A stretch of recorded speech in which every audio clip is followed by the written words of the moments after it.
Introduction. Stoicism and Stoicism. It's a well-recorded phenomenon that words are liable to develop different meanings in common modern usage compared to those that they had their origins in, and how people in the know would use them. This is doubly true for philosophical concepts. The word Epicurean, for example, has been transmuted from identifying the very sober and level teachings of the Greek philosopher Epicurus to being a synonym for wanton pleasure-seeking and hedonism. Stoicism hasn't suffered as severe a distortion. The modern understanding of what it means to be stoical is never showing any form of outward emotion regardless of all circumstances, good or bad, and indeed not having any emotions whatsoever. The entire species of the Vulcans in the popular science fiction franchise Star Trek exemplifies the popular definition. But it's easy to recognize an absence of outward emotion as not necessarily being a good thing.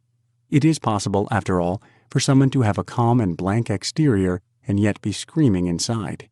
Having no internal emotion at all is also a less than ideal situation. Without emotion, how could one possibly enjoy life? The philosophy of Stoicism is fortunately neither of these things.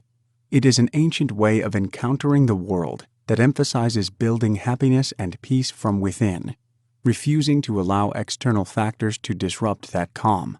The ancient Stoics, with their seeming imperturbability by whatever befell them, would definitely have seemed almost robot-like from the outside, and to those who did not truly understand. Hence, it is understandable that the meaning of the word should be changed in this way.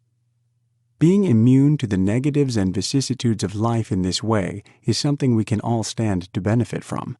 Our modern lives are so full of worries and insecurities, and peace and fulfillment are something most people try to find outside of themselves. Stoicism teaches that these are things we can only find from inside ourselves, and gives us the tools and mindset necessary to build them up.